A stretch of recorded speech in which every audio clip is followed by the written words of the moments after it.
Hi everybody, welcome back to another meme review. So check this one out. Costanzo teaching how to write DBQs. And it looks like Mickey Mouse is on steroids pumping iron. That's me teaching DBQs. Costanzo grading DBQs on time.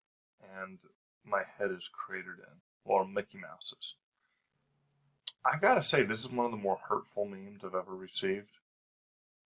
I'm not gonna say it made me cry. I may have sniffled.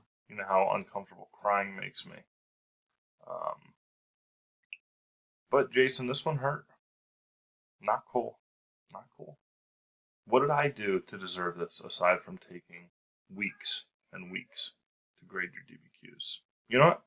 Maybe if they were better, and I have to do all that correcting and circling and telling you how to fix it, they would have been better.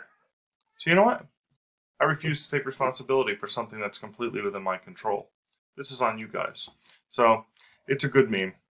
I'm not even going to grade it though because it made me sniffle. So, well, I know I won't have a good day after this, but I hope you still do. See what a nice guy I am? See you later.